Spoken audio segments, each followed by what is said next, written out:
Kaya? Bakit nga pala Bakit nga kaya- pala hindi sa Luneta? Bakit dyan lang sa EDSA siya? Balik ang EDSA shrine. O sinadya nila yun?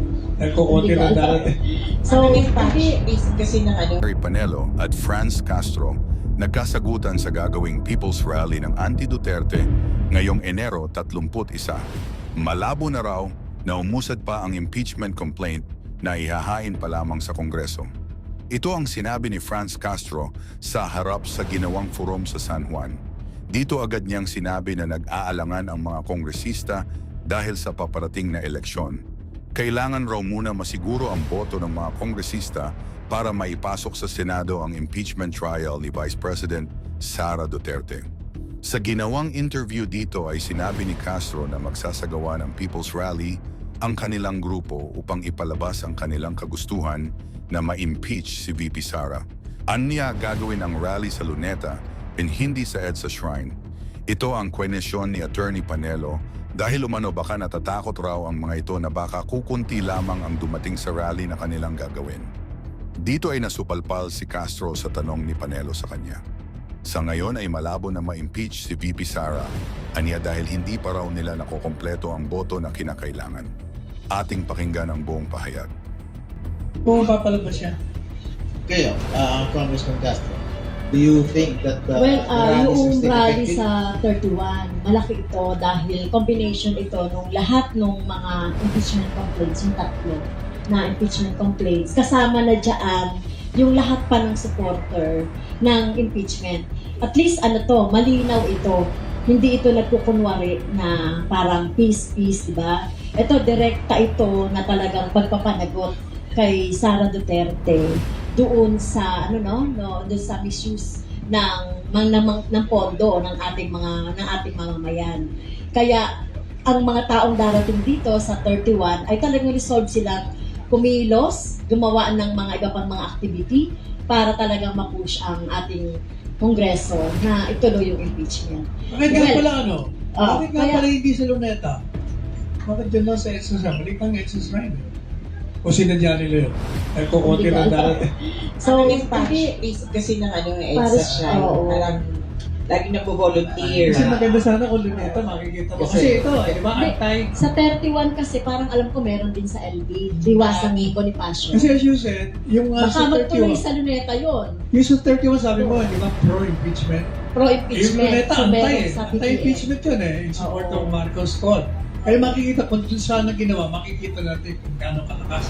Well, hindi naman parang yun, pero kung titignan nyo naman yung dumalo doon sa 13 for peace kasi, for peace. Hindi naman sinasabing ibang mga issues. Matanong ko lang sa inyo, ma'am, but what's your take on those public officers or politicians who participate or who appear in the rallies?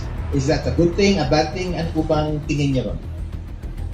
Ito yung nagpatunay na hindi talaga sinasabi kasi ng leadership nung January 13 na ito ay not political, pero nagpapatunay ito ng kasinungalingan na politically motivated ito. Kasi nagsalita pa nga doon, di ba, si Congressman Marcoleta, at talagang nilampas niya yung Quadcom, yung ginagawa namin sa Quadcom. Kaya talagang nandoon din yung mga candidates ng Duterte, di ba, na nandoon pa sa harap. Kaya talagang political ito. Okay, Attorney Conti, if you were to run for politics or if you are a current politician or public officer, would you go and participate in one of those rallies, whether 13 or 31? Sa 31, nandun ako.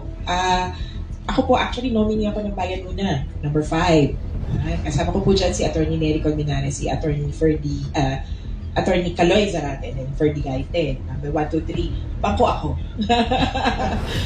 Pero, these rallies are political. At walang pumipigil para suportahan yung tao. Ngayon, medyo na-concern lang ako, na kanina binabanggit kasi yung in terms of numbers.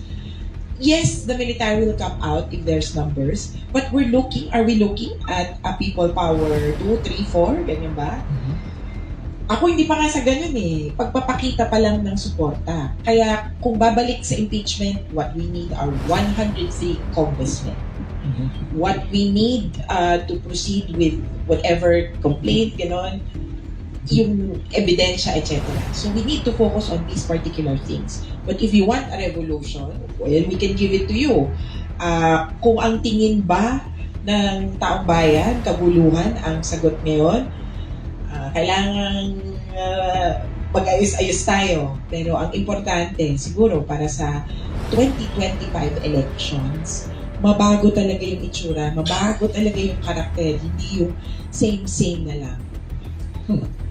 Sec Panelo, before we go to question and answer, I just want to get your final insights with respect to all of these rallies nung nakaraan at meron pang darating itong 2 days within the month, dalawa.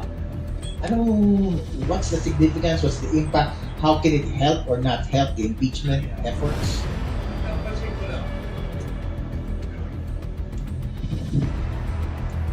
Ang napansin ko, yung mga grupo, parang more on anti-Congress. Tingnan mo yung, Anti-Congress. kasi tingnan mo yung statement ni Tony Carpio, more on kung Congress ang binibili niya. Ito namang sa Luneta, parang anti din. Kasi nga, huwag na kayo mag-impeach. Di ba? Parang anti eh. Ewan ko itong grupo ng mga pare. Most likely, anti rin yan eh. Anti-government pero parang nakakonsentrate sa Kongreso. Bakit kaya?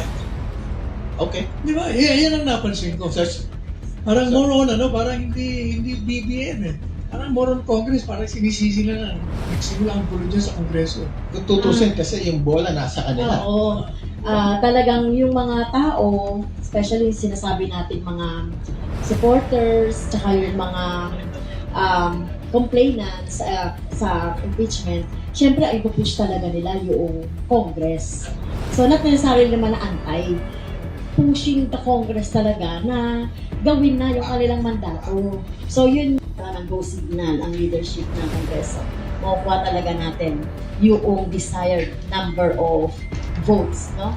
Or number para ma-impeach si Sara Duterte.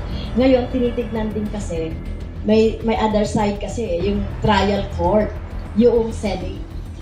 Nakita natin na parang majority ay against sa impeachment, merong undecided, meron din ilan na para sa impeachment. Kaya siguro tinitignan din, kasi gusto rin naman nating manalo ang impeachment. Baka tinitignan din ng Kongreso, ng leadership ng Kongreso, na talagang kumbaga pasok sa banga at manalo talaga itong impeachment. Kaya nagdidili-dali, tuloy siguro sila, pinag-aaralan ang sitwasyon dahil tinitignan yung composition. Anyway, eto naman, kahit na matapos ang eleksyon, magtutuloy pa rin naman yung impeachment.